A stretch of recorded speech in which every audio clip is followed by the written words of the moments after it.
So in today's lecture, we'll study about probability and concept of permutation and combination. ठीक है? तो basically जो आपका जेनेटिक्स के अंदर बेसिकली जैसे हमारे प्रोबेबिलिटी के कंसेप्ट्स लगते हैं, इसके अलावा जो एप्टीट्यूड वाला पार्ट है, ठीक है, क्योंकि बेसिक सा क्वेश्चन आता है, ठीक है ना, ऐसे नहीं कि टिपिकल प्रोबेबिलिटी हमें पढ़नी है कि बहुत ज्यादा टफ आता है, बट बेसिक फॉर्मूलेस, ठीक है, कि प्रोबेबिलिटी के कंसेप्ट जो है वो हमारे पेडिग्री एनालिसिस हो गया, या जैसे हम जेनेटिक्स में पढ़ते हैं आपका मोनो हाइब्रिड क्रॉस, ठीक है, और डाई हाइब्रिड क्रॉस, तो वहां पर ये सब कंसेप्ट्स लगते हैं, ठीक है। तो इसमें बेसिकली दो फॉर्मूले हैं जो मेन हमें पता होने चाहिए, ठीक है। एक बेसिकली क्या होता है, बेसिकली प्रोबेबिलिटी ऑफ ए और बी, ठीक है, प्रोबेबिलिटी ऑफ ए और बी, ठीक है, या ए हो या बी हो, इसके लिए क्या फॉर्मूला होता है, probability of A plus probability of B minus probability of A and B, ठीक है ना। ए और बी की प्रोबेबिलिटी क्या होती है, probability of A plus probability of B minus probability of A and B, ठीक है। या इसको हम ऐसे भी लिख सकते हैं कि इसको हम लिखते हैं A union B is equal to P A plus P B minus P A B, ठीक है। तो इसको हम इस फॉर्म में भी लिख सकते हैं, ठीक है। सो अभी हम करेंगे, ठीक है। इसका क्या मतलब है, अगर दो इवेंट्स हैं, ए एंड बी दो इवेंट्स हैं, तो एक ही इवेंट होना चाहिए, या ए होना चाहिए या बी, ये उसकी प्रोबेबिलिटी है, ठीक है। जैसे अभी आपको क्वेश्चन से क्लियर होगा, ठीक है। अगर मान लो ए एंड बी कभी भी एक साथ नहीं हो रहे हैं, ठीक है ना, जैसे मान लो आपने कॉइन को टॉस किया, या तो हेड आएगा या टेल आएगा, दोनों एक साथ तो नहीं आ सकते ना। जैसे आपके पास आपने कॉइन को टॉस करा, या तो हेड आएगा या टेल आएगा, तो उस केस में हेड एंड टेल कभी नहीं आ सकता, तो ए एंड बी होने की प्रोबेबिलिटी 0 होगी। उस केस में फॉर्मूला क्या बन जाएगा, P A union B is equal to P A plus P B, ठीक है। So this is the basic formula we have, ये मतलब जब ए और बी है तो probability of A plus probability of B, ठीक है। एक फॉर्मूला होता है अगर P probability of A and B, ठीक है, तो इसका फॉर्मूला होता है P A into P B. ये कब होता है, when events are independent, when events are independent, when events are independent. जब इवेंट्स इंडिपेंडेंट है तब क्या फॉर्मूला होता है आपका, P probability of A and B is equal to P A into P B, ठीक है। जैसे इसमें मान लो मैं आपको एग्जांपल दूं, मान लो एक हम कह रहे हैं कि हमने कॉइन को टॉस किया, हेड आए और बारिश हो, तो ये दोनों इवेंट्स का कोई लेना देना नहीं है, these are not linked. Head आना एक अलग चीज है, बारिश होना एक अलग चीज है। तो जब भी इवेंट्स इंडिपेंडेंट होते हैं वहां पर हम क्या करते हैं, आपका मल्टीप्लीकेशन रूल होता है, ठीक है। जो पहले वाला रूल है जहां पर भी और है, वो कौन सा रूल है आपका, एडिशन रूल, और जहां पर ए एंड बी है उसे हम क्या बोलते हैं, आपका मल्टीप्लीकेशन रूल, उसे हम क्या बोलते हैं, आपका मल्टीप्लीकेशन रूल, मल्टीप्लीकेशन रूल, ठीक है। तो ये जो दो रूल है मेनली ये हमें डिफरेंट, चाहे एप्टीट्यूड का क्वेश्चन आता है चाहे हमारा जेनेटिक्स का, तो वहां पर ये रूल्स मेनली अप्लाई होते हैं, ठीक है। तो ऐसे नहीं कि बहुत टिपिकल वाली प्रोबेबिलिटी, बट आपको ये देखना होता है कहां पर एडिशन रूल लगाना है, कहां पर आपको सब्ट्रैक्शन रूल लगाना है, ठीक है। तो इस चीज को मैं आपको कुछ एग्जांपल्स, कुछ क्वेश्चन हम इस चीज को समझेंगे, ठीक है। तो जैसे लेते हैं example,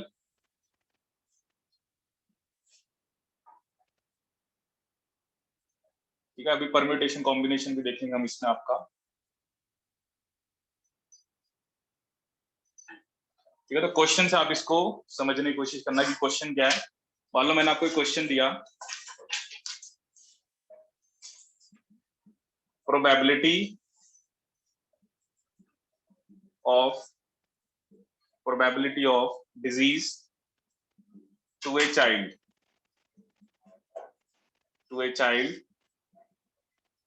is 1/4, probability of disease to a child is 1/4, ठीक है।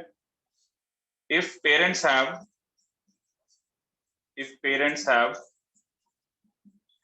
two children, if parents have two children, what is the probability of disease to exactly one child,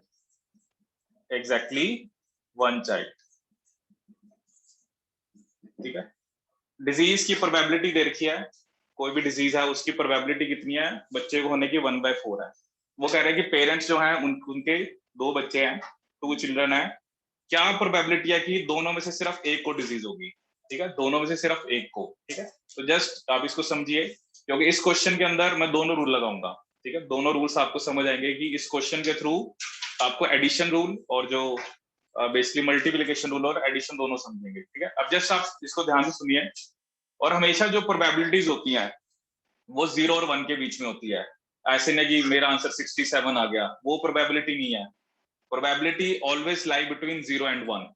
ठीक है ना, ये नहीं कि मेरा आंसर तो -3 आ रहा है, that is not the probability. Probability हमेशा 0 और 1 के बीच में लाई करती है। ठीक है, अब जैसे आप देखिए, मान लो 2 बच्चे हैं, एक ए है एक बी है। ठीक है, पेरेंट्स हैं, उनके 2 बच्चे हैं, 2 चिल्ड्रन है, ए और बी। ठीक है, अब देखो मेरा जो केस है, मुझे वो केस लेके चलना है जिसमें दोनों में से एक को डिजीज हो। ठीक है, यहाँ पर हम ना प्रोबेबिलिटी की बात करते हैं। प्रोबेबिलिटी इज समथिंग, ये नहीं कि हम ऐसा ले चलते हैं तो ऐसा। प्रोबेबिलिटी में थोड़ा आपको कैलकुलेशन ठीक से करनी होती है। ठीक है, अब देखो आप खुद सोचो, 2 केस हो सकते हैं, या ए को डिजीज है बी को नहीं है, या और दूसरा केस क्या हो सकता है कि ए को डिजीज नहीं है बी को है। मतलब आपको सब पॉसिबल इवेंट लेके चलने हैं, क्योंकि 2 बच्चे हैं, दोनों में से एक को होनी चाहिए, या तो ए को है या बी को है। ठीक है, अब डिजीज होने की प्रोबेबिलिटी कितनी है, प्रोबेबिलिटी ऑफ डिजीज इज 1/4 और प्रोबेबिलिटीज का सम होता है 1। तो नई डिजीज होने की कितनी होगी, 1 माइनस 1/4। तो ये कितना आ जाएगा आपके पास, 3/4। मतलब प्रोबेबिलिटीज का जो सम होता है 1 होता है। तो यहाँ पर हमें डिजीज होने की प्रोबेबिलिटी दे रखी है, तो वो 1/4 है, तो नहीं होने की कितनी होगी, 3/4। ठीक है, अच्छा मुझे आप ये बताओ, ये इवेंट्स जो हैं ये बेसिकली क्या होने चाहिए, इंडिपेंडेंट। क्योंकि पहले बच्चे को डिजीज है, उसका दूसरे से कोई लेना देना नहीं, ये तो पेरेंट्स पे डिपेंड करता है कि पेरेंट्स से कौन से जीन्स आ रहे हैं। तो अगर पहले को डिजीज है, उसका इससे कुछ लिंक नहीं है कि दूसरे को हो या ना हो, या पहले को नहीं है तो दूसरे को। तो जब इवेंट्स इंडिपेंडेंट होते हैं तब हम कौन सा रूल लगाते हैं, मल्टीप्लीकेशन। ठीक है, तो ए को डिजीज है, इसकी प्रोबेबिलिटी है 1/4, बी को नहीं है कि 3/4, तो ये कितना आ गया, 3/16। ठीक है, दूसरा केस क्या है, ए को नहीं होने की कितनी होगी, 3/4, और बी को होने की 1/4, ये भी कितना आ गया आपका, 3/16। 2 केस बने ना, ए को डिजीज होना बी को नहीं होना, ये these are not dependent, these are independent events. और जहां पर इंडिपेंडेंट होते हैं वहां पर हम मल्टीप्लीकेशन रूल लगाते हैं। तो 3/16, 3/16। नाउ आई वांट दिस और दिस, क्योंकि मुझे तो सिर्फ एग्जैक्टली एक चाइल्ड को डिजीज चाहिए। ये केस भी चलेगा, ये केस भी चलेगा। आई वांट दिस केस कि ए को है बी को नहीं है, और ए को नहीं है बी को है। सो जहां पर और होता है वहां पर हम क्या करते हैं, एडिशन। 3/16 प्लस 3/16, ये आ जाएगा आपका 6/16। तो आंसर क्या आ जाएगा आपका, 3/8। So this is the probability of having disease to exactly 1 child.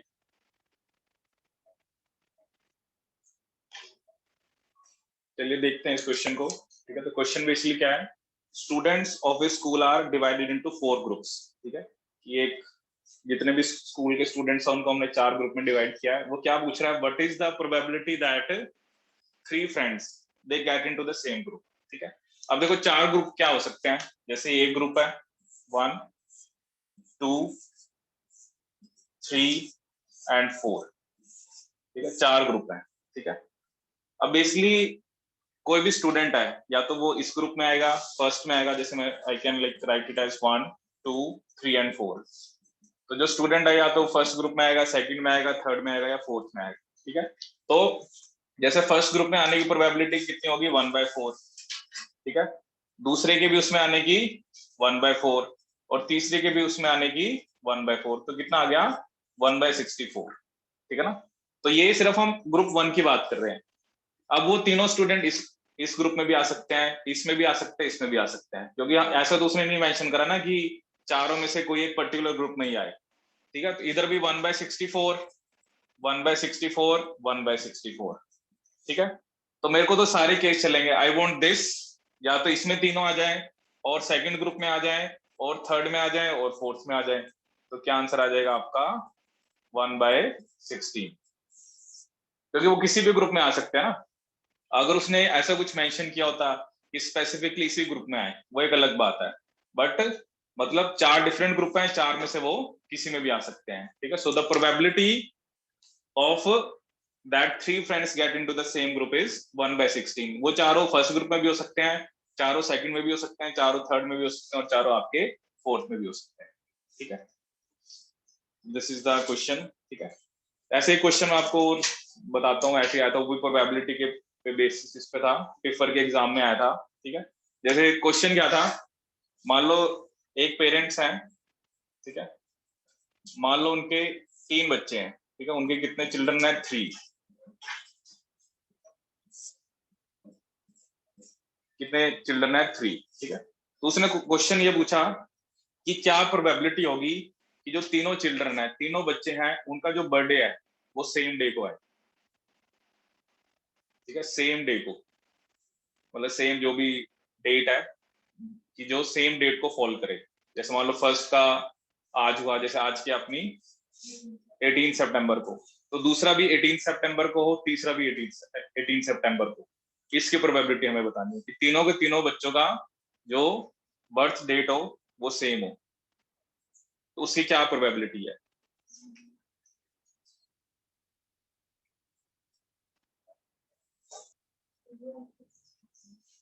ठीक है, तो बेसिकली देखते हैं इस क्वेश्चन को हम कैसे करेंगे। देखो ना, 3 बच्चे हैं, ठीक है, 3 बच्चों का जो बर्थडे है वो सेम डेट को आना चाहिए, ठीक है। अब देखो ना, पहले का तो आप फिक्स कर सकते हो, जैसे पहला जिस दिन हुआ है, कोई भी डेट है, चाहे आज की डेट है या जब भी हुआ है, उसकी प्रोबेबिलिटी आपको लेने की जरूरत नहीं है, क्योंकि वो तो उसी दिन हुआ है, तो उसकी प्रोबेबिलिटी नहीं लेनी। अब अगला भी, जैसे फर्स्ट तो चलो हो गया, अगला भी सेम को हो, उसकी प्रोबेबिलिटी क्या है, 1/365, क्योंकि 365 डेज है ना, तो वो वाली डेट आने, उसी डेट को, उसकी प्रोबेबिलिटी कितनी है, 1/365। और उससे अगला भी सेम को आए तो उसकी प्रोबेबिलिटी भी क्या है, 1/365। तो क्या आंसर आ गया, 1/365 का होल स्क्वायर, 1/365 का होल स्क्वायर, ठीक है। दिस इज द, मतलब पहले की तो आप कोई भी जो भी डेट है, क्योंकि फर्स्ट की नहीं लेनी ना आपने, क्योंकि फर्स्ट का तो जिस भी दिन हुआ है, दूसरा भी उसी डेट को हो, तीसरा भी उसी डेट को, तो हमें सेकंड और थर्ड वाले की प्रोबेबिलिटी लेनी है। तो क्या आंसर आ गया आपका, 1/365 का स्क्वायर।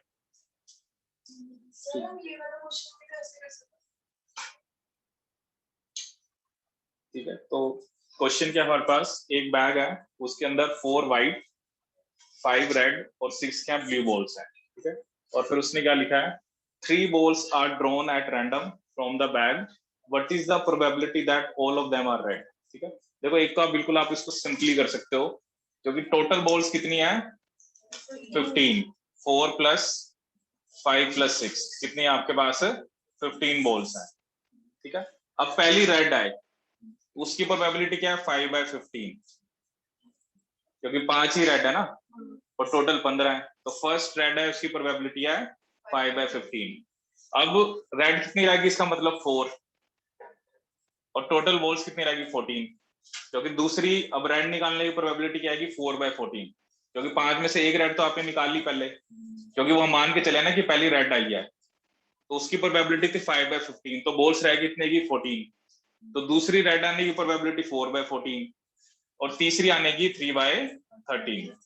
सो ये दीज इवेंट्स आर इंडिपेंडेंट, क्योंकि यहाँ पर ऐसा तो नहीं है ना कि आप पहली रेड निकाल रहे हो तो दूसरी रेड आए ना आए, तो वो ये जो इवेंट्स हैं ये इंडिपेंडेंट है, कि जैसे पहली रेड आई, दूसरी भी रेड आ सकते हैं, तीसरी भी आ सकते हैं, क्योंकि हमें उसी की प्रोबेबिलिटी निकालनी है। तो जब आप इसको सॉल्व करोगे तो क्या आंसर आ जाएगा, 2/91, ठीक है। तो this is very simple way, कि पहली रेड आने की प्रोबेबिलिटी आपने निकाली, फिर दूसरी भी रेड आए और तीसरी भी रेड आए, ऐसे ही आप इस चीज को व्हाइट और ब्लू के लिए भी अप्लाई कर सकते हो।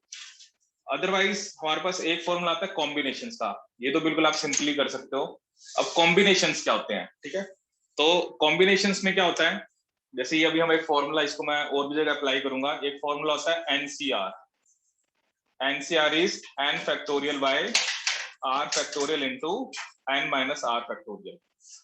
दिस इज द फॉर्मूला जिसको अभी हम आगे भी यूज करेंगे। n फैक्टोरियल, n मतलब जो भी टोटल नंबर ऑफ पॉसिबिलिटीज हैं, r मतलब जो आपको चाहिए, ठीक है। अब जैसे इसमें क्या होगा, जो अगर मैं यहां पर अप्लाई करूं तो 5 में से मुझे क्या चाहिए, 3 रेड, ये मेरा डिजायर्ड कॉम्बिनेशन है। 5C3 का मतलब क्या है कि 5 में से मुझे 3 रेड चाहिए, ठीक है। और इसको हम डिवाइड किससे करते हैं, 15C3 कि 15 बॉल्स में से 3 बॉल्स के कितने कॉम्बिनेशंस बनेंगे टोटल, क्योंकि आपके पास टोटल 15 है, तो 15 में से जितनी भी बॉल्स आपको दी हुई हैं तो 3 के क्या कितने नंबर ऑफ कॉम्बिनेशन बनेंगे, क्योंकि मे भी तीनों रेड भी हो सकती हैं, जैसे मैंने आपको बताया तीनों आपकी ब्लू भी आ सकती हैं, तीनों आपकी व्हाइट भी आ सकते हैं, जो भी कॉम्बिनेशन है ये हमें बताता है टोटल नंबर ऑफ कॉम्बिनेशन कि 15 बॉल्स में से 3 बॉल्स आने के कितने कॉम्बिनेशन बनेंगे। और ये हमारा डिजायर्ड है कि 5 में से 3 रेड आए, ठीक है। दिस इज द डिजायर्ड, मतलब प्रोबेबिलिटी क्या होती है जो आप चाहते हो by total number of events. This is showing कि 5 में से 3 रेड के कितने कॉम्बिनेशंस हैं, एंड दिस इज शोइंग कि 15 में से 3, कोई भी 3 हो उसके टोटल कितने कॉम्बिनेशन है, ठीक है। तो अगर आप इसको सोल्व करोगे तो 5C3 बेसिकली क्या होता आएगा, 5 factorial by 3 factorial into 2 factorial, ठीक है ना। फैक्टोरियल का बस ये कंसेप्ट होता है, जैसे मान लो 5 फैक्टोरियल का मतलब क्या होगा, 5 इंटू 4 इंटू 3 इंटू 2 इंटू 1, जो भी नंबर है आप उसको ऐसे मल्टीप्लाई करते हो 1 माइनस करके, तो ये आएगा 5 इंटू 4, तो नीचे जैसे 3 फैक्टोरियल है इंटू इसको मैं 3 फैक्टोरियल लिख सकता हूँ, ये कैंसिल हो गया, 2 फैक्टोरियल इज 2 इंटू 1, तो ये कितने कॉम्बिनेशन बन रहे हैं, 10। ये 5 में से 3 रेड आने के 10 कॉम्बिनेशन है, और एक हमें निकालना है 15C3। 15C3 will be 15 factorial by 3 factorial into 12 factorial, ठीक है। So this will be 15 into 14 into 13 into, इसको मैं 12 फैक्टोरियल लिख दूंगा क्योंकि नीचे कैंसिल करना है, and this is 3 into 2 into 1, तो 12 फैक्टोरियल से 12 फैक्टोरियल कैंसिल हो गया, ठीक है। और 3 5 जा 15, 2 7 जा 14, ठीक है। तो ये कितना आ गया, 5 इंटू 7 इंटू 13, 455 आ जाएगा ये, ठीक है। और जब आप इसको पुट करोगे यहाँ पर 5C3 कितना आया मेरा, 10, 10 बाय 455, तो ये भी आंसर कितना आएगा आपका 2/91, ठीक है। चलो बिल्कुल ऐसे तो हम इसको सिंपल फॉर्म में कर सकते हैं, बट कॉम्बिनेशन का फॉर्मूला भी आप देखोगे कई जगह पर हम इसे लगाएंगे, तो दिस इज प्रोबेबिलिटी कि 5 में से 3 रेड के कॉम्बिनेशंस जो हमें चाहिए, और 15 में से 3 बॉल्स के कितने कॉम्बिनेशन बन सकते हैं वो ये बताएगा। तो इसको हम डिवाइड कर देते हैं, तो आंसर कितना आ जाएगा आपका 2/91, ठीक है। तो देखते हैं हम क्वेश्चन क्या है बेसिकली आपका, 4 persons are chosen at a random from a group of 3 men, 2 women and 4 children, ठीक है। The chance that exactly two of them are children, ठीक है। अब देखो, अब पहली बात है कि हमें 4 पर्सन चूज करने हैं, ठीक है, आउट ऑफ 9, ठीक है। तो एक तो मैंने आपको वही बताया कि पहले आप टोटल पॉसिबिलिटी निकाल लो, 9C4, ये तो जो टोटल पॉसिबिलिटी है कि 9 में से 4 पर्सन चूज करने के कितने कॉम्बिनेशन बन सकते हैं, ठीक है। तो ये तो एक तरह से टोटल कॉम्बिनेशन है। अब मुझे क्या चाहिए, एक तो 4 में से 2 क्या हो, चिल्ड्रन, ये मुझे चाहिए ना, एंड और क्या चाहिए, बाकी 2 कोई भी हो, एग्जैक्टली 2 चिल्ड्रन चाहिए मुझे। सो और बाकी मतलब जो बाकी 5 है, 5 में से बाकी 2 जो भी हो, क्योंकि मैन और वुमेन को मैंने मिक्स कर दिया, क्योंकि उसने ऐसा कुछ नहीं कहा कि 2 मैन हो या 2 वुमेन हो, उसमें मुझे कुछ नहीं लेना देना, तो 5 में से 2 और कोई भी हो, 3 मैन प्लस 2 वुमेन, 5 में से बाकी 2 मुझे कोई भी चाहिए, चाहे वो दोनों मैन आ जाए दोनों वुमेन आ जाए, उसका कोई भी कॉम्बिनेशन बने। I want this and this, I want कि 4 में से 2 चिल्ड्रन हो एंड 5 में से बाकी 2, ये मेरा डिजायर्ड है, और बाय टोटल कॉम्बिनेशंस, क्योंकि मेरा डिजायर्ड क्या है कि 2 चिल्ड्रन हो, तो 4 में से 2 बच्चे चाहिए, बाकी जो 5 हैं मैन और वुमेन को मिला के उनमें से 2 कोई भी हो, उससे मुझे कोई लेना देना नहीं है, ठीक है। सो यहां से अगर हम आंसर निकालें तो 4c2 will be 4 factorial by 2 factorial 2 factorial into 5 factorial by 2 factorial 3 factorial and this will be 9 factorial by 5 factorial into 4 factorial. ठीक है, तो जब आप इसको सॉल्व करोगे 4 फैक्टोरियल वाले पार्ट को, तो 4 into 3 into 2 फैक्टोरियल, तो 2 से 2 कैंसिल हो जाएगा, एक 2 बच गया, into 5 into 4 by into 3 factorial by 2 into 3 factorial, 3 से ये 3 गया, 2 से ये 2 गया, और नीचे 9 into 8 into 7 into 6 5 factorial by 5 into 4, 5 से 5 गया। ठीक है, तो ऊपर क्या रह गया आपके पास, इसको भी आप कर लो 2 into 2, so this will be your 6 into 10 divided by, क्योंकि 4 को भी आप 4 फैक्टोरियल को भी क्या लिख सकते हो, 4 into 3 into 2 into 1। ठीक है, तो 4 2 जा 8 गया, 3 3 जा 9, ये 2 भी चला गया, सो कितना आ गया ये 3 into 7 into 6, यही बचा ना आपके पास, 3 into 7 into 6, तो 6 से ये 6 भी चला गया, तो आंसर आपका क्या आ गया 10/21, 10/21।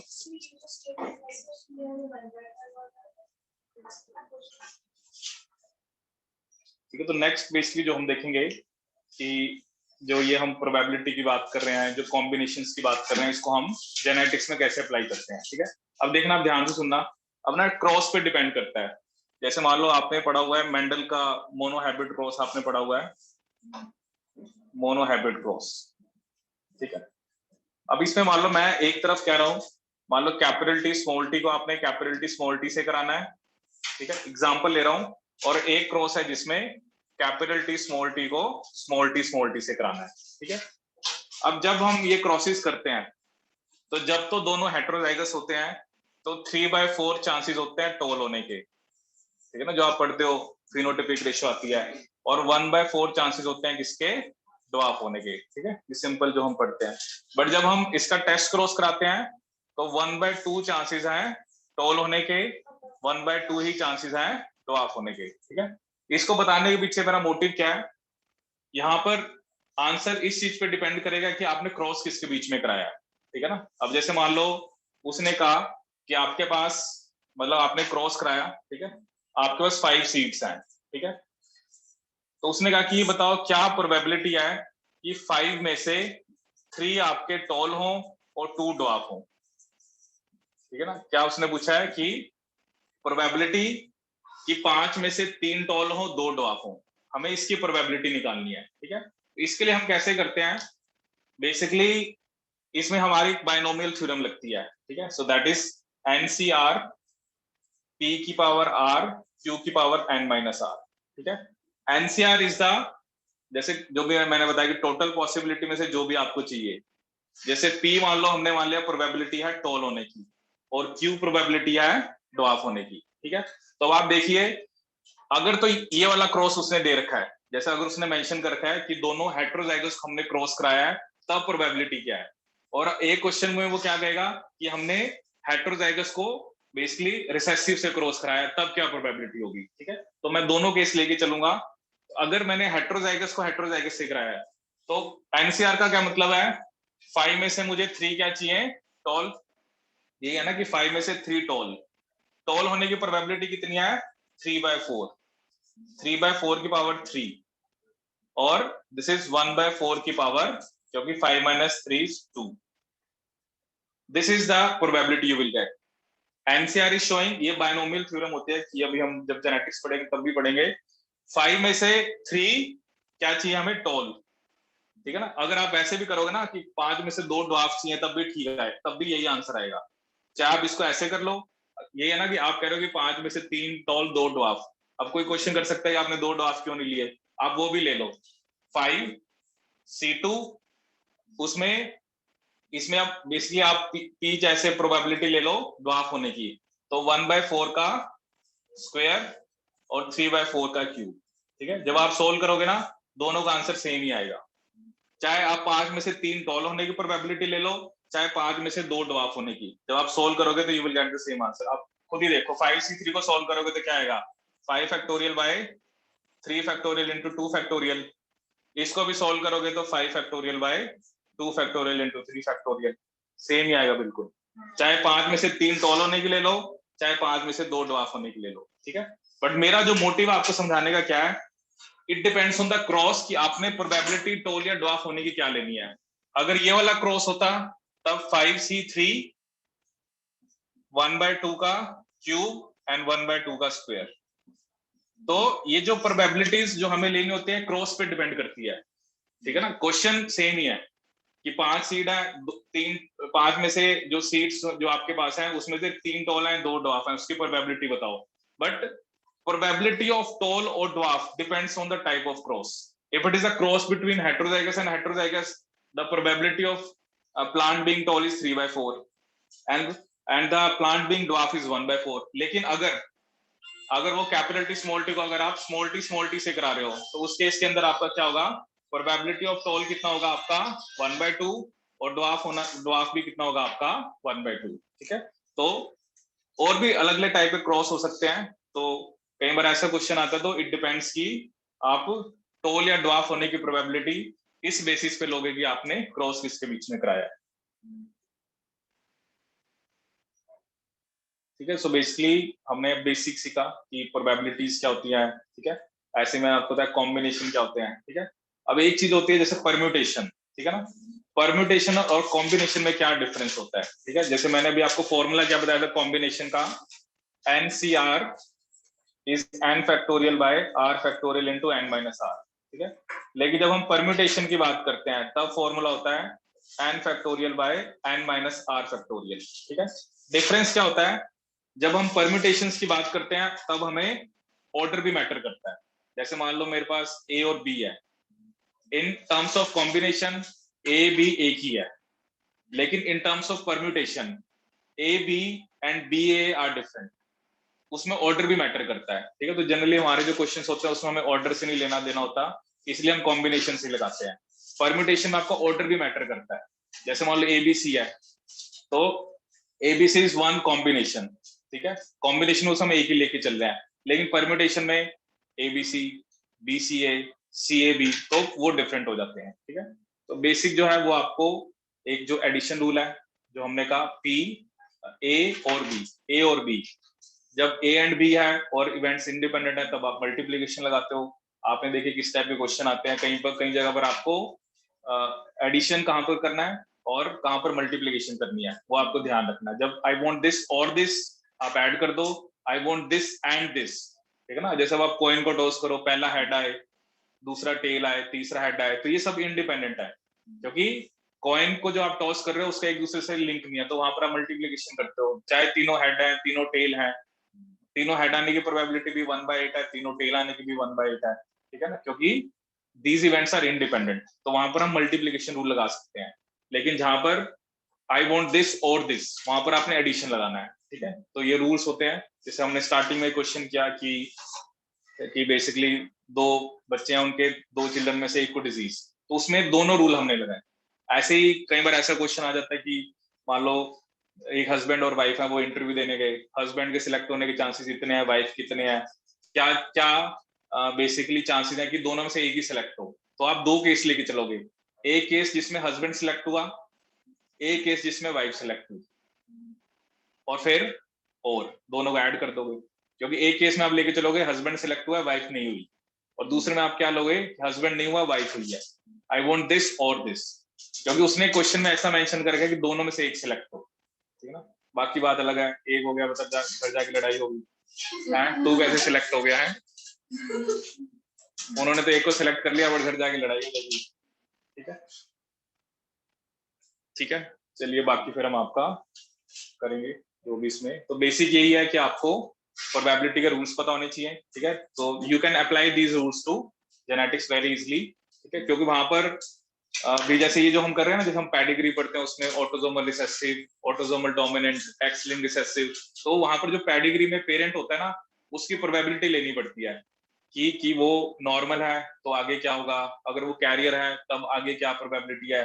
तो वो प्रोबेबिलिटीज हमें लेनी पड़ती हैं, वो भी क्रॉसेस के बेस पे होती हैं। जैसे ये जेनेटिक्स में आप मोनोहाइब्रिड डायहाइब्रिड क्रॉस पढ़ते हो, ऐसे वहां पर भी क्रॉसेस होते हैं ना, कि अगर फादर का जीनोटाइप ये है, मदर का ये है, तो बच्चे में आगे क्या जीनोटाइप की पॉसिबिलिटी हो सकती है, और फिर उससे आगे क्या हो सकते हैं, तो वहां पर हमें ये प्रोबेबिलिटीज लेके चलनी पड़ती है। ठीक है,